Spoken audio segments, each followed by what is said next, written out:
habe einfach gedacht, die Merkel muss dann ja auch liefern.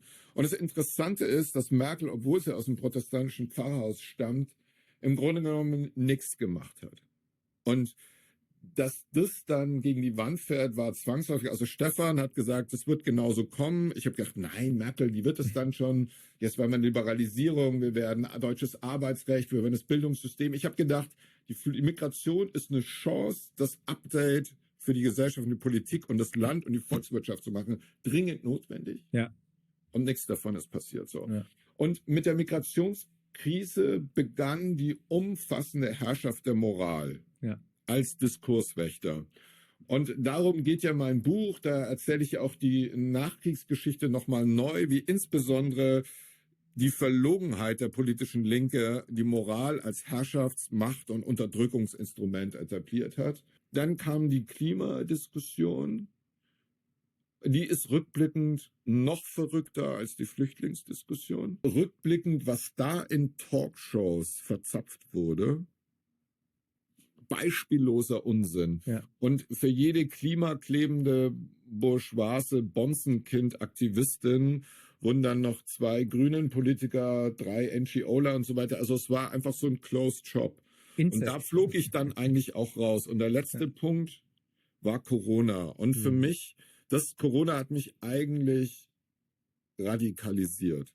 Ich hätte nicht für möglich gehalten, dass es so Bilder gibt wie die im Englischen Garten in München, wo 2 Polizisten eine süße, alte, kleine Oma von der Parkbank abführen, weil sie dort in der frischen Luft ein Buch liest. Ja. Und noch schlimmer, wir sind ja beides Väter. Mhm. Diese Videoaufnahmen von dem 14-Jährigen im Jänischpark in Hamburg. Ja. Ja. Der sich, wenn man weiß, wie pubertierende Jungs sind, die wollen raus aus ihrer Familie, die brauchen Freunde für Freiheit, die Peer Group. Und die haben gemacht, was Jungs in dem Alter machen, die treffen sich, um alles zu bequatschen. Mhm.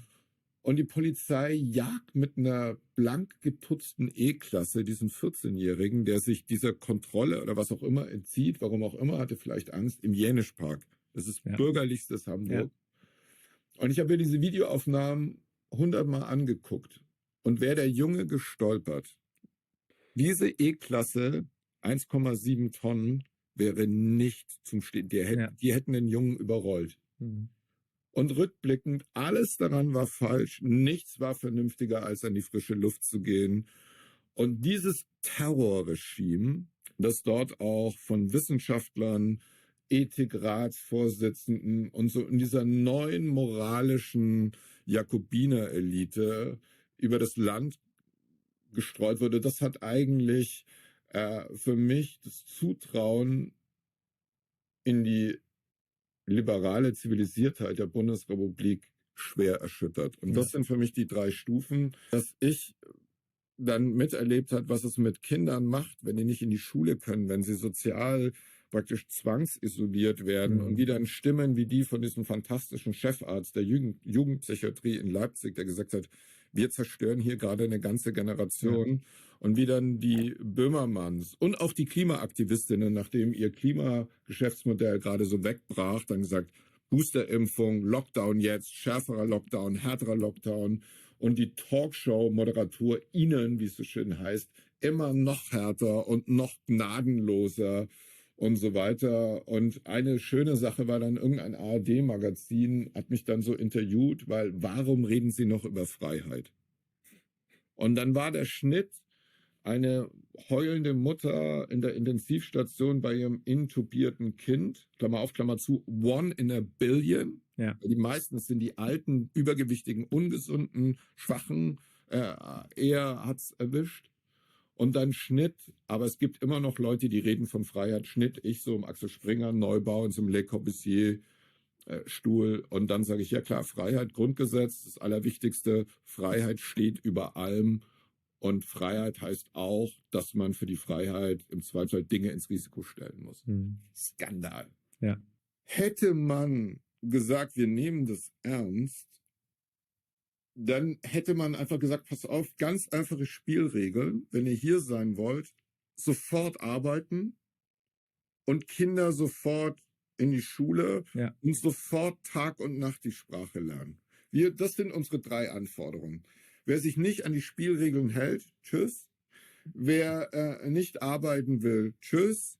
Wer seine Kinder nicht in die Schule, Kita, sonst was schickt, tschüss. So. Wir hätten eine AfD von 4%. So. Warum? Ich sage das, weil ich komme gerade aus einer Redaktionskonferenz. Wir haben einen jungen Kollegen, Volontär, seit 10 Jahren im Land, spricht ein besseres Deutsch als die anderen Volontäre, hat Tag und Nacht gearbeitet, kritisiert die islamistischen Demos hier schärfer als ich es tue.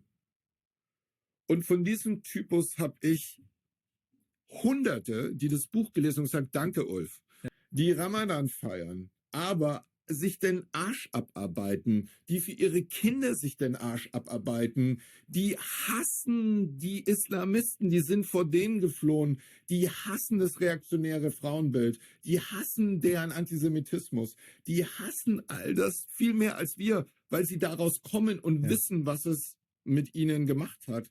Und dass wir es nicht schaffen, die wir brauchen und die sofort integriert sind, und da gibt es echt einige, und die wählen mittlerweile jetzt in Teilen AfD. Das ist das eigentliche Verbrechen dieser Flüchtlingspolitik, dass wir die alleine lassen, für die das Asylgesetz wirklich gemacht wurde, und dass wir all diejenigen reingelassen sind, die mit Schlepperbanden dann die Kirchen, die Schlepperschiffe gehabt haben. Dieser Wahnsinn. Und ich schreibe auch diese Woche einen Kommentar, dass der Held, der gerade bei den Mord-Messerattacken verhindert hat, dass noch mehr Kinder gestorben sind, dass wir den jetzt abschieben. Warum? Absurd. Weil der ist mit Adresse gemeldet, so jemand, und so macht es auch Amerika und so macht es auch Frankreich. Da kommt der Bürgermeister, da ist eine Urkunde. Ja. Wir wollen dich hier haben. Wir wollen dich, weil du gezeigt hast, du verstehst, wie eine liberale Gesellschaft funktioniert. So, du bist ab jetzt, hast einen deutschen Pass, und wir sind stolz, dass wir dich haben. Ja. Aber diese Hunderten von Leute, die hier jeden Tag, Luftlinie 1 Kilometer von hier, all das, was wir hier wollen und machen, mit den Füßen treten, die auf Demonstrationen die allerschlimmsten Sachen rufen, die auf den Rechtsstaat spucken, da sieht man, Moral bringt gar nichts. Es ist Execution. Du musst Politik und Integration kühl und auch mit einer klar definierten Linie durchziehen, sonst fliegt dir das um die Ohren. Und Merkel, die meines Erachtens schlechteste Kanzlerin in der Nachkriegsgeschichte, hat es aus Feigheit unterlassen.